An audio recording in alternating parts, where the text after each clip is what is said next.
Do you remember how many there were? My brother and myself, and two Peters boys, and there were 3 Armstrong children, so that would be 7. You didn't have a baseball team. No. So what did you do once you arrived at school? Well, I'm sure we went right in. We might have, stood around outside and talked or run around. I do remember that my brother had a kind of a football helmet, and he took that a couple of times in a football. If they brought things like that from home, they played with that during recess and at lunchtime. And I'm sure I probably, if Miss Willenberg was there, I probably went in. And if she would let me help her, I would. I liked doing that kind of thing. We did not have a piano in the schoolhouse, but we did have a Victrola, and it was one you had to crank.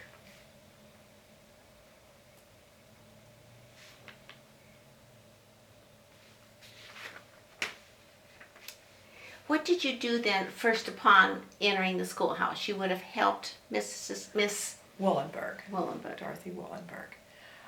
Well, and we had, a traditional beginning to the day, with the Pledge of Allegiance and singing, not always maybe the Star Spangled Banner, but America the Beautiful probably, because they would have had to have been a cappella, and probably that was a little bit, but there was, remember saying the pledge and singing a song.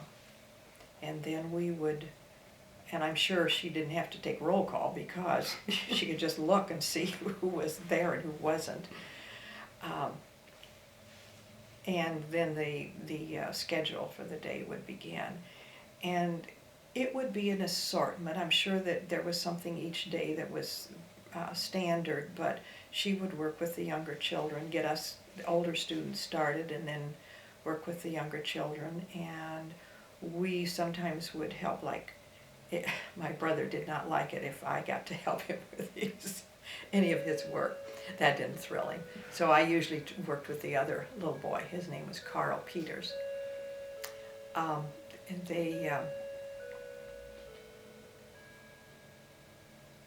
but you worked pretty independently. You were an independent learner, or you were taught to be an independent learner. You were encouraged to do that, to take your assignment, get busy, and do it on your own and work at your speed. I don't remember doing a project with the other student in my grade. Harry was his name.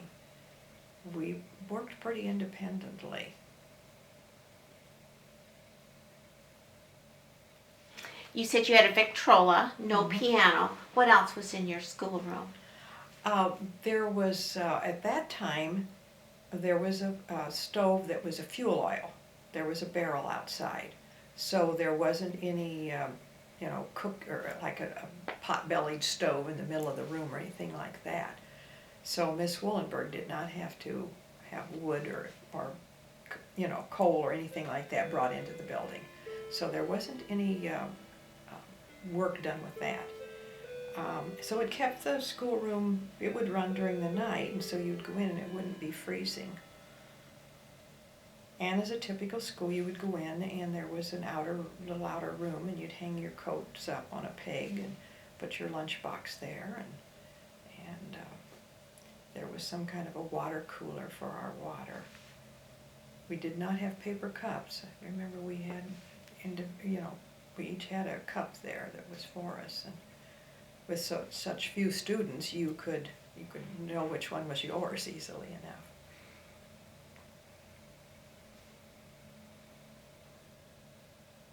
Anything else you can think of that was in your classroom, in your school? Oh, the pictures on the wall. Of course, there was the traditional picture of George Washington and Abraham Lincoln. A flag was up. Also, there were the models of handwriting. They were posted around the room. There was a blackboard and chalk, and we'd get to work at the blackboard, and that was a great deal of fun. The teacher's desk was in the front,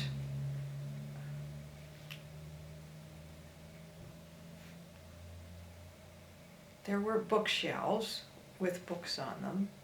I loved to read. Reading was my passion, and my mother, and I'm sure that it was, or I should say my parents, I'm sure it was a financial thing for them because they didn't have much money at all.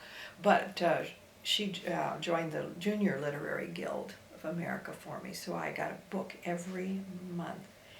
And of course, the selections always included the Newbery books, and so I had those, and art books. I do remember because it was kind of lonesome for me. I had no girlfriends, after we moved. But I do remember 2 art books that came, and I loved those. I pored over those books. But I loved getting a book every month, and we never sent any back. I kept them all. But there were also books there, and some of them, they would be rotated. They would come, Miss Wollenberg would bring out books from, I'm not sure if they were from the Carroll Library or if they were from a library that the county had, and the books rotated amongst the schools. But I read just about everything I could get my hands on.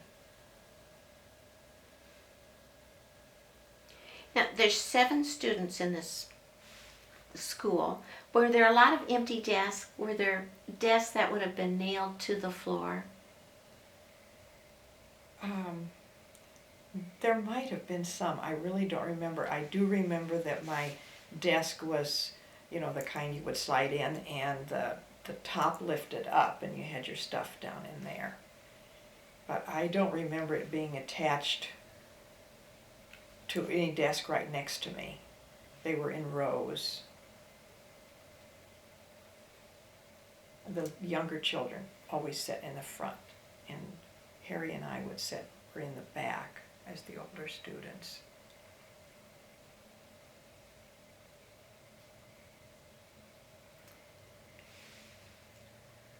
What kind of items, supplies did your family have to supply? Well, paper, pencils, erasers, an ink pen with ink. Fountain. Fountain pen, yes. No such thing as ballpoint pen then.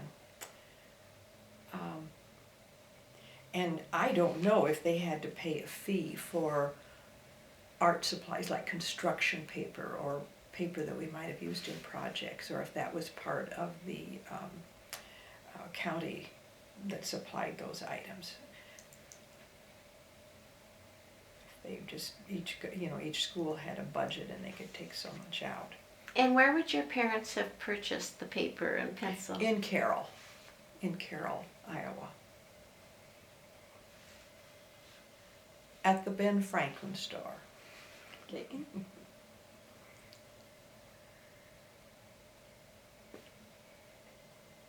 Let's talk about how the teacher organized the school day's lessons. You said she started with the younger ones, or well, first she would have given you things to do. Yes, something like a math assignment or handwriting that we could get busy on. Or maybe a geography lesson where we had to read some pages, and then when she got to us we would talk about them or answer questions. And those usually had, after a reading assignment in all the subjects, there would be questions at the end of a reading assignment. And we would sometimes write out those answers and have to hand those in. And of course there was the dreaded math assignments that I would do dutifully. And you had to be neat. Miss Wollenberg demanded neatness. And your name had to be written out, even though, of course, she knew that I was Marlene. But you had to put your last name too. Yes. Kittrell, did I say? Kennett. Kennett. Kennett.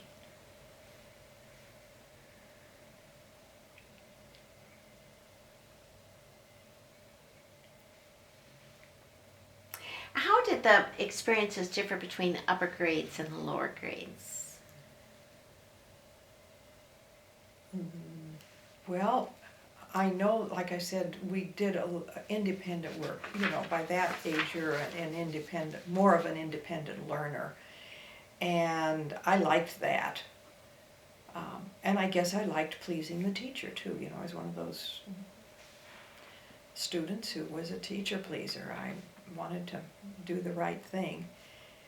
And I think the younger children, there was probably more interaction. I can remember her, sitting with them and reading up front, and she drilled us, but we had a lot of memorization to do. It was rote learning at many points.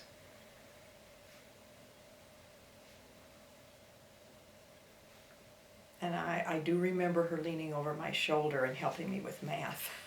Now, Marlene, this is the way. This is what you do. She was a very patient, very soft-spoken person.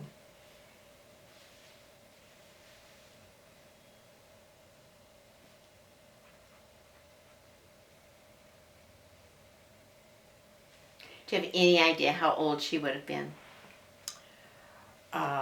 Not well. I'm sure she was probably in her late 40s, early 50s. I know it was a number of years later that it was after I was married, and when she passed away, my mother told me that Miss Wallenberg had died. Her obituary was in the paper, and she had never married. But to any student, your teacher's old, whether they're 25 or they're 55, they're old. Well, now, you mentioned the activity about doing the map of Bolivia. Yes. Do you remember any other special activities? Well, the art project, remember that.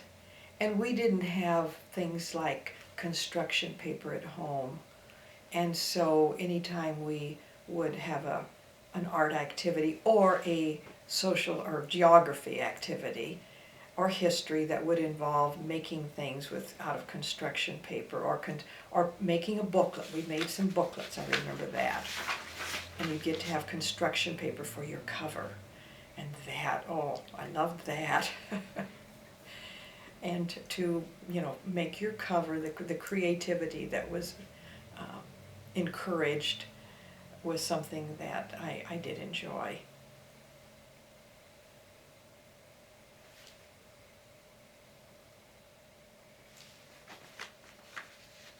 We had a set of encyclopedias too in the room, and so we could use that for research, and that was probably the main source when we did research, that we would go to the encyclopedia and the dictionary. Of course, there was a dictionary.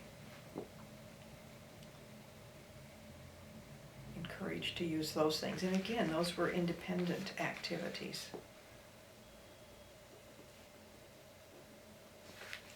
And I always prided myself on, there was competitiveness in my life. I always wanted to do better than Harry did.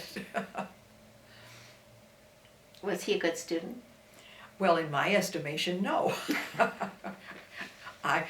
Typical girl, you wanted to be the best, succeed.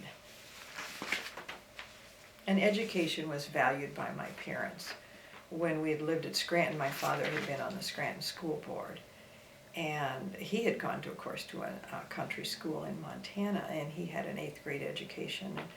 So he valued education, and we were taught that that was very important. If you had any homework, you darn well better do it.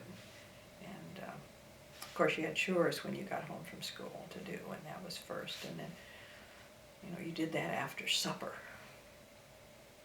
Chores first and then homework.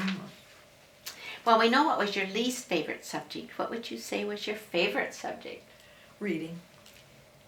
Anything to do with reading. And therefore I enjoyed geography, which was social studies, but the history and the health, anything that involved reading I enjoyed. How much did you interact with Harry during your lessons? Oh, I'm sure there was some interaction, but um, sixth grade girls and seventh and eighth grade, you get you think of boys as jerks at first, something just to be tolerated. And then as you get older, then the hormones kick in and you think, oh, is this all there is? Just one other, and there weren't any, I remember his sister, she was in the fourth grade when we were in the sixth, and so Mavis was probably the one that I would play with outside. She and I would play house and that kind of thing outside. I remember that. You mentioned helping the teacher in the morning. Did the teacher have any other helpers at all besides the students? No, there were no other adults or people coming in. What rules do you remember your classroom having? Well, you had to be busy. You had to be actively engaged, and no whispering, no talking. Stay in your seat.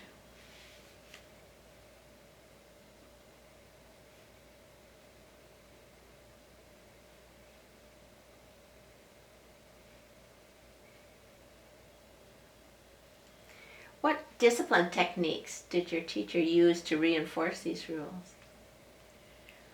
Well, I didn't experience any of those things. I always, as I said, I was a teacher pleaser, a people pleaser too. And I wanted to do the right thing, so I didn't experience those. My brother was a great giggler, oh my, when he was in the second and third grade. And he would be encouraged to step out into the cloakroom and then come back in when he, and I think that was probably, you were asked to go out and sit in the cloakroom if you were not acting appropriately.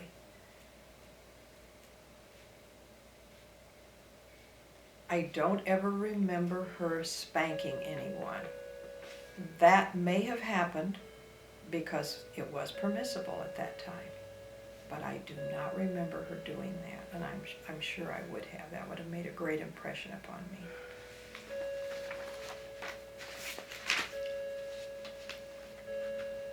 What was the procedure for using the outhouse? You had to raise your hand, and with such few students, it was, she knew what we wanted. We did not have a hand signal. So we would have to excuse ourselves and go out to the outhouse. What did you do to get her attention if you needed help with anything?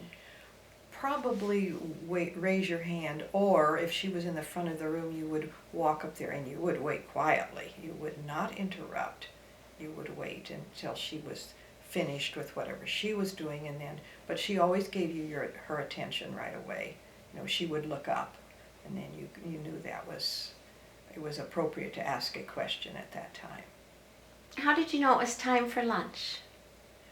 She would, there was a clock in the room, but she would also say that it was lunchtime and we had to go out and wash our hands. And there was just a tin basin with a bar of soap, and a towel, a community towel. You look back, that wasn't very hygienically correct, but, get your lunch bucket and come in and sit down and eat your lunch. In the spring, when it was really nice, we could go outside and eat, sit on the ground. Didn't have a picnic table, you just go out and sit on the ground. And there was a wooden, there weren't steps, but there was a wooden platform that was just a little ways off the ground, and you stepped up on that, and it was a good sized platform, and then you would go in the door. So I remember sitting out there on that platform. We'd kind of all sit around the edges of it and eat our lunch, and on nice days. Do you remember what would have been packed in this black lunch pail? Oh, probably cheese sandwich. Once in a great while there would be maybe a cold meat, but mostly it seemed like it was cheese or probably jelly of some kind. because you had no refrigeration, and so meat was not.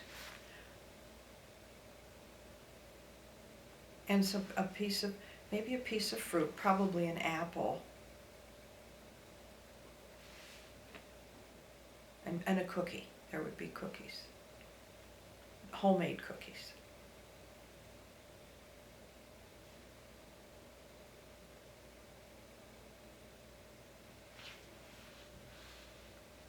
Well, how would you say your meals compared with other students? Probably were comparable. That farming community, they were, all of the children were the children of renters. So their parents did not own farmland, so we were probably pretty much the same. Some of the, we would go to our parents would help each other, and if it was thrashing or something like that, then mother would go and help with that. And she always prided herself at setting a good table and having dishes, plates that matched, and glasses for all the farmers. And sometimes they didn't have enough glasses when there was a big crew, and so they would use mason fruit jars for water at the table. And mother was always, that was not appropriate in her eyes, but had to be done. And now they sell them turn them into mugs, or you sell them, and there's as a drinking glass. Times change. How long was lunchtime? We had a traditional hour. You ate lunch, you used the outhouse if you needed to, and we played out, and then school started again at 1 o'clock. And we were out at 4. Okay. Do you remember any special routines at the end of the day? We had to make sure that our desktop was cleared, books and papers were put away, like a reading table, that had to be cleared. Everybody had to tidy up.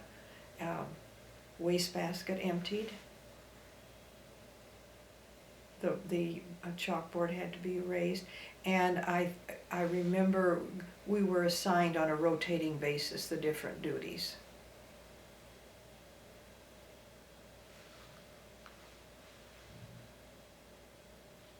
Make sure everybody, if they wore a jacket or coat or whatever, if they wore any outer apparel at all, that had to go home. They weren't supposed to leave it in the cloakroom.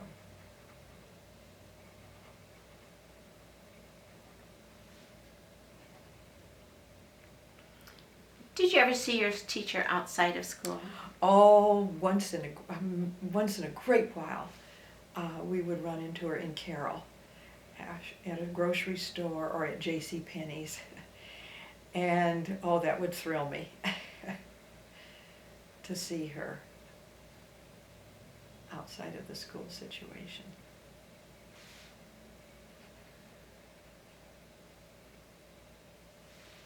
Did anybody help the teacher take care of the schoolroom? Besides the students, the schoolhouse? Were there any chores that the parents would have helped with? Not that I recall, but it does seem there was one year, of course, with just 2.5 years being there, there was one spring that there was some painting to be done, and the parents were involved in that.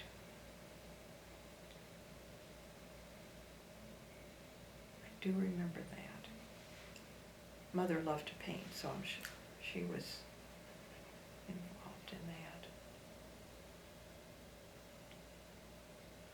Was there any kind of media at all? Any film strips? No. Nothing like that.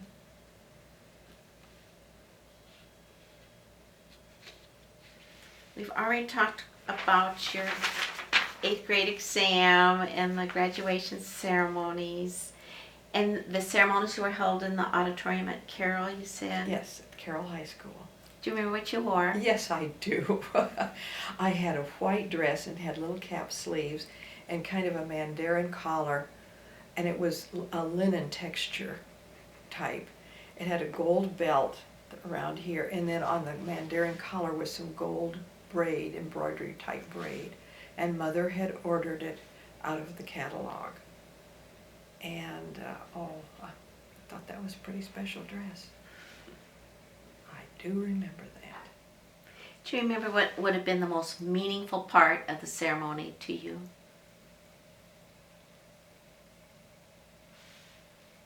Well, probably receiving the diploma, I'm sure. And Mary Moore the superintendent speaking to us. And then I did a lot of singing. I enjoyed that, and participating in that way would have been a lovely experience. I'm sure I was shaking, my knees were shaking, but it would have been a great experience, because those other students who had talent, like playing the piano or something else, that got to perform. I considered that an honor to be asked to do that. And the music teacher at the high school, Carroll High School, accompanied me.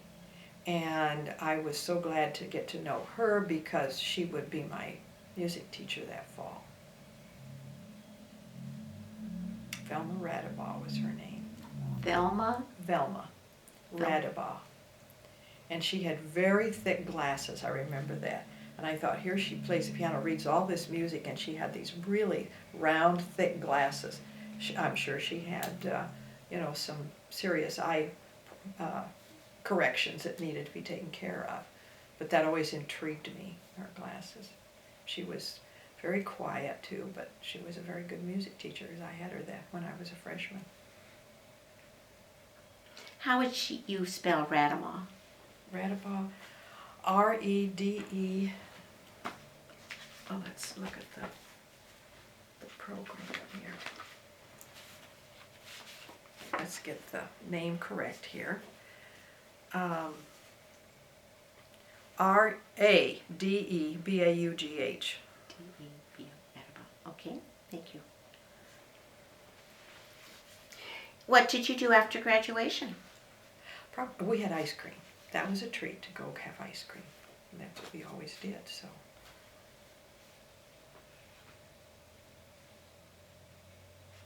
To go to town and be in town and have ice cream in town, that was, if we had ice cream on the farm, it was a homemade ice cream. So it was more of a treat to go into town and have it, where you go in and would get a dish of ice cream or an ice cream cone. How did the town school compare to the country school? And do you mean elementary grades? Yeah, let's talk about that, since Okay. you had both experiences. Probably the student population would be the major thing. And you go from having little girlfriends that you would have overnights with, and go home and play after school, and my dad would come into town and pick me up, or they would ride home on the bus and we'd play, and then after supper, that's what it was always called, either their parents would come to get them, or we'd take them back. And I had none of that, and I really missed that. I think that's why Mother joined the book club, because books were my good friends at that time. And the participation, all of the activities, there's always extra things going on. And that was the early grades were during the time of World War II, and I remember we built a little stand and we sold stamps. And that was in the 3rd grade. That was a big deal. And then we'd paste them in our books to buy war bonds. And when I was in the 5th grade, we did an all-school operetta. The elementary grades did. And it was at Christmas time, and I was Mrs. Santa Claus. And my teacher was Miss Blackburn. And I got to wear her high heels. Oh, I was so excited. And so it was the activities and the participation and the opportunities that were afforded you at a consolidated school that you didn't have in a one-room school. But there were pluses and minuses to both of them.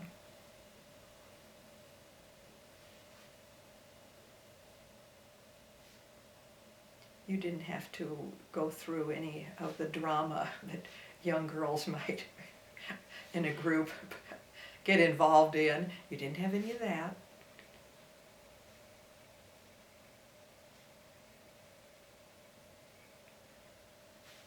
That would be a real plus. But you missed him too. Yes. And Mother would invite them and go down and pick them up because it was about 20 miles. And I remember one birthday she surprised me and had one special friend stay over.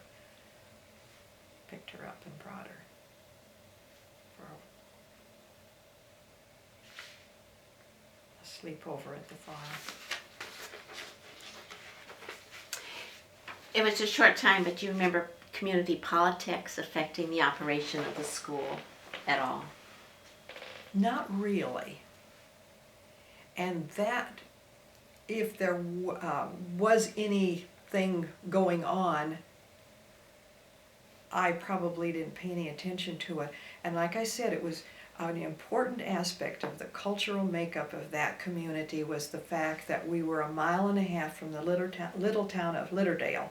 Lidderdale had a Catholic school, a Lutheran school, and a public school. 1.5 miles away, there were those 3 schools. So the Catholic school, of course, was run by their church, and the Lutheran school, and then the public school there. And that would have been, and Lidderdale was a very small town. There might have been 200 residents or 150. So it was very, it was unique. I think the rural schools, I remember the county superintendent when she would come for a visit. That was a big deal. And I have no idea if Miss Willenberg knew that she was coming or not. But we were prepped. If Miss Moore comes, everybody tend to business, be on your best behavior. And I know she visited the schools regularly.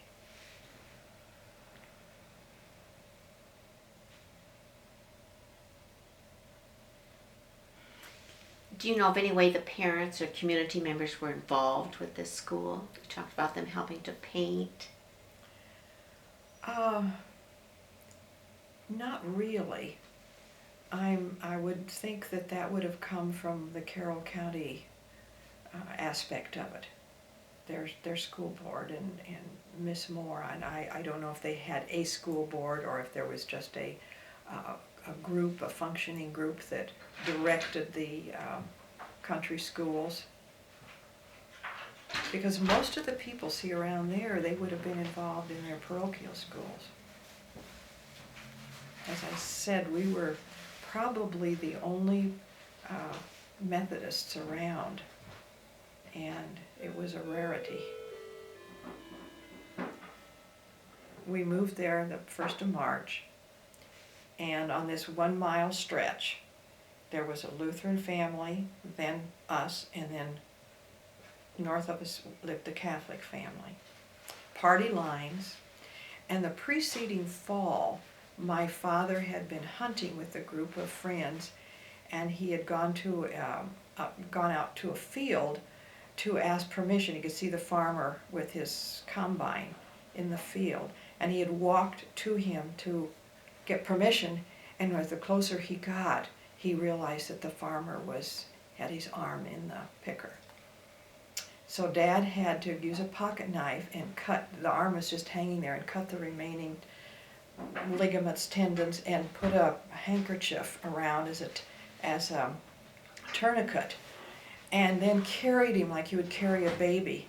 And he had to walk to the farmhouse, and when he got there they didn't have a phone. And then he had to go another 1/2 mile to get help. And he saved this man's life. And so shortly after we moved to the farm, the 1st of March, Governor Blue was honoring for valor several, there were 3 or 4, and party line, get the picture, the sheriff calls. Emery, I'll pick you up at such and such a time on, like Saturday or whatever day. And he came out and picked it, but I'm sure we always laughed about that was one of our first introductions to the neighbors, that the sheriff was coming to pick us up and take us to Des Moines. Okay, so after you left school, you said you went home, and first it was chores. Mm-hmm. What chores did you do after school? Well, again, you had to feed chickens, and you had to make sure that get the basket full of corn cobs again, and eggs together again, because I didn't want them to be cracked or anything like that. And then Mother cleaned eggs, and I would help her with that. It seemed like it was a vinegar and water solution that we would wash the eggs with to make sure, because sometimes there would be like chicken manure or something like that on it, and of course to make them very clean.